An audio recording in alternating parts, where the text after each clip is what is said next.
नमस्कार, मैं महावास्तु आचार्य मीनाक्षी गुप्ता, वास्तु एक्सपर्ट और वैदिक एस्ट्रोलॉजर।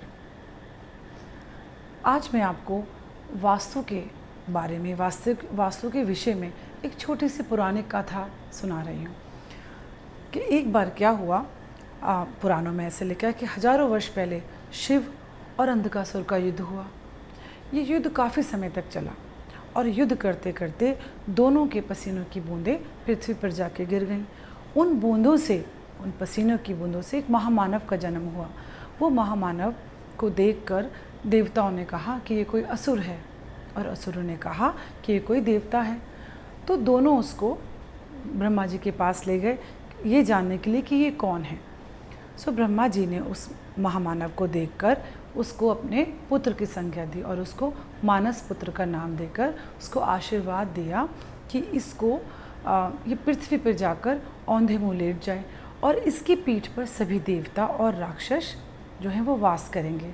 जो मनुष्य अपने घर का, किसी तालाब का, मंदिर का, किसी भी व्यवस्था का निर्माण करने के समय इन देवताओं का ध्यान रखेगा, ध्यान करेगा, तो ये देवता उसको आशीर्वाद देंगे और जो इन देवताओं को ध्यान नहीं करेगा वो असुरों का भोजन बन जाएगा।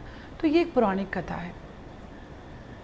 इस कथा के जरिए जो हमारे ऋषि मुनि, जो हमारे वेदाचार्य थे, वो हमें समझाना चाह रहे थे कि ये जिस भूमि के टुकड़े या जिस व्यवस्था के अंदर हम रहते हैं उसकी एनर्जीज़ हमारे लिए कितनी इम्पॉर्टेंट है।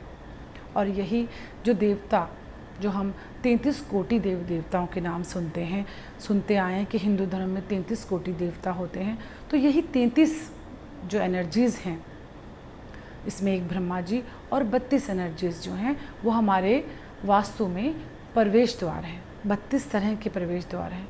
जिन प्रवेश द्वारों से, जिस एनर्जी से हम अपने घर में प्रवेश करते हैं, वही एनर्जी के साथ हम अपने जीवन में आगे बढ़ते हैं। सो बहुत इम्पॉर्टेंट हो जाता है कि हम हमारे घर के प्रवेश द्वार का ध्यान रखें ताकि हमें देवताओं की एनर्जी प्राप्त हो, ताकि हम सुर में रह सकें। देवता, सुर और असुर मतलब जो हमारा फ्लो डिस्टर्ब कर दें।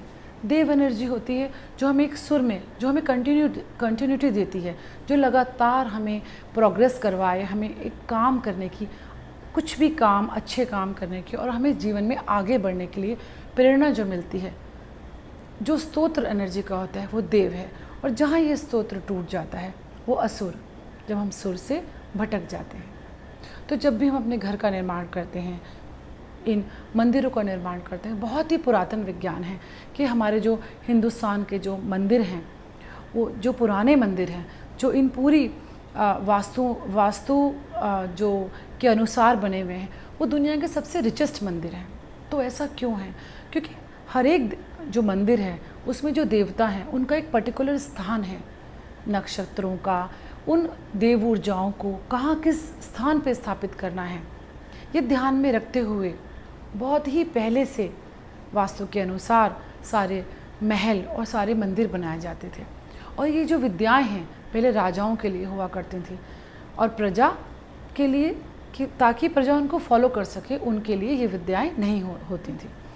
सो आज के टाइम में ऐसा सभी हम अपने जो काम हैं या सब अपने लाइफ जो चेंज हो गई है, राजा प्रथा हट गई, हम सभी राजा हैं और सभी हम लोग राजा की तरह अपना जीवन जी सकते हैं इन विद्याओं को अपनी लाइफ में, अपने घर में, अपनी एनर्जीज़ में, अपने आसपास इन विद्याओं का अनुकरण करके, इन वास्तुशास्त्रों के नियमों का पालन करके हम अपनी लाइफ को हर तरीके से बेटर कर सकते हैं।